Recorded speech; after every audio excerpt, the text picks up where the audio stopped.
Monsieur Bello, bonjour. Monsieur Rabosi, bonjour. Vous êtes gérant de la société Kern ESO et vous êtes chef de développement pour la société ESO. Donc on connaît, nos lecteurs sûrement connaissent la marque Kern pour toutes ces électroniques hi-fi, une marque française qui est maintenant établie depuis une dizaine d'années, la marque ESO qui est un peu plus récente. En fait, on voudrait que vous nous parliez justement d'ESO qui est connu pour ses produits home cinéma, notamment un lecteur DVD qui a porté la marque à sa création. Et on voudrait un peu en savoir plus sur eh bien, qu'est-ce que vous voulez faire avec ESO par rapport à Kern. Bonjour, en fait ESO est une société qui a été créée en 2000 dans le but de concevoir et de fabriquer des produits pour des professionnels. Donc on avait des demandes à l'époque et il était un petit peu délicat d'utiliser la marque commerciale Kern et les logos Kern sur des produits qu'on pouvait rencontrer en tant que produits éventuellement concurrents. Donc on a donc créé ESO, qui est une entreprise financièrement indépendante, juridiquement indépendante et avec un nom différent. Voilà, tout simplement. Donc on a vu ESO s'illustrer avec un premier lecteur DVD relativement universel et très très complet avec un design assez étonnant, un design arrondi à l'époque. On voudrait en savoir un petit peu plus sur votre manière d'aborder le home cinéma grâce bien à toute la maîtrise du numérique et du traitement en temps réel dont dispose ESO. Bien, en fait, on rentre dans le home cinéma avec au départ des solutions typiquement hi-fi, c'est-à-dire qu'en fait, on essaie d'utiliser les schémas, la qualité des schémas hi-fi dans une utilisation home cinéma. Hein. Alors pour tout ce qui est réellement technique proprement dit, Benoît va vous en parler, mais notre but est d'essayer de séduire déjà les amateurs de hi-fi pour une utilisation home cinéma et d'essayer de toucher les amateurs de home cinéma dans l'utilisation de produits avec une qualité plus proche de la hi-fi que d'une qualité home cinéma pure et dure. Pour le home cinéma, en fait, on utilise les mêmes composants que pour la hi-fi. Là, par exemple, on a le 4810 qui est notre dernier produit, qui est un produit évolutif. On a, au départ, c'est un produit 2 canaux et il peut devenir multicanaux. Et quand il devient multicanaux, en fait, ce sont exactement les mêmes préamplis que l'on utilise pour les canaux 3, 4, 5, 6. Ensuite, on travaille sur un processeur qui sera associé au 4810 aussi, qui nous permettra de faire vraiment comme un ampli audio-vidéo, en fait. Je crois que sur le 4810, on a une architecture modulaire qui est quelque chose qu'on voit assez rarement en fait sur un produit français.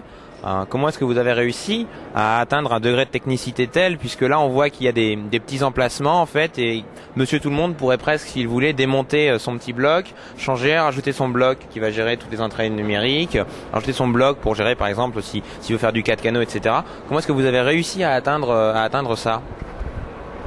En fait, c'est tout à fait ça. Enfin, on l'a fait pour que les gens puissent eux-mêmes l'installer. Donc il y a une vis à défaire et puis on installe le système. On peut même télécharger sur le net des petites vidéos en fait qui montrent comment le faire. L'appareil est suffisamment intelligent pour se configurer tout seul. En fait, quand on branche une nouvelle carte, il reconnaît le système. On a travaillé 1 an à 3 ingénieurs dessus pour réussir à faire ce système. Bon, il y avait toute une gamme, il n'y a pas que le 4810, il y a aussi les amplis de puissance qui vont avec. Ça nous a pris 1 an en fait, ouais. Parce qu'il y a une grosse interface utilisateur qui permet en fait d'accéder à tous les réglages imaginables. Et en même temps, on l'a fait pour que ce soit facile à utiliser. Donc il a fallu le rendre intelligent. Donc qu'il reconnaisse les cartes et choisisse lui-même la meilleure configuration possible, la plus adaptée en fait. Alors en dehors du 4810, on a vu sur le salon d'autres produits très intéressants, dédiés à la hi-fi toujours, hein, puisque vous n'avez pas renié vos racines, mais vous êtes ouvert un petit peu sur le home cinéma avec des amplificateurs de puissance par exemple. Vous pouvez nous en dire 2 mots et sur les évolutions qu'on va pouvoir obtenir grâce à ces produits? Oui, en fait, on a créé une gamme de 3 amplificateurs de puissance, 2, 3 et 5 canaux. Donc le 3 canaux est facilement couplable au 4810 dans le but de faire un système 5+1, en particulier en utilisant un lecteur universel, donc qui permet de brancher le produit directement sur un 4810 et sur le KO3, le lecteur 3 canaux, par l'intermédiaire d'une carte qui permet d'accéder aux 6 sorties du lecteur universel. Donc avec 3 appareils de faire un système home cinéma 5+1.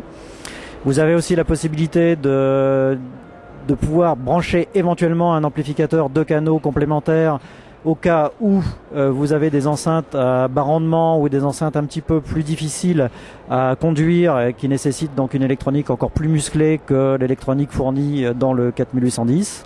Et enfin, on présente aussi un amplificateur de puissance 5 canaux qui sera aussi aisément couplable au 4810 quand la carte de décodage 7.1 sera disponible dans le but de faire un système 7+1.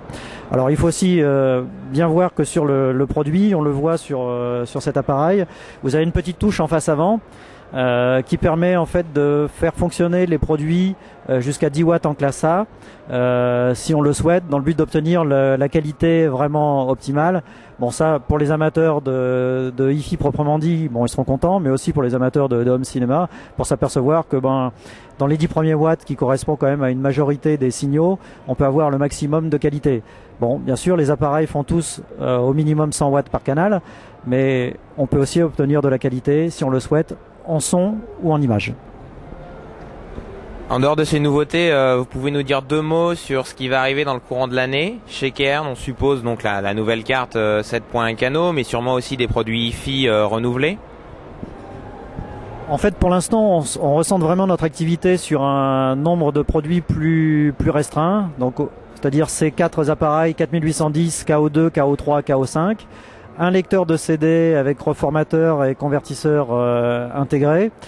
Bon, il y aura sans doute une très bonne surprise en fin d'année, mais on nous a toujours un petit peu critiqué en nous disant qu'on annonçait les choses un petit peu trop tôt à l'avance. Donc cette fois-ci, on dit rien. Mais par contre, il va y avoir à partir donc de maintenant des cartes qui seront mises sur le marché tous les ans, dans le but en fait de pouvoir suivre le marché et de pouvoir apporter au 4810 des fonctions nouvelles qui soient soit des applications particulières ou soit des conforts particuliers dans le cas d'une utilisation de canaux ou multicanaux. Voilà en fait ce qu'elle va être notre objectif dans les années qui vont venir.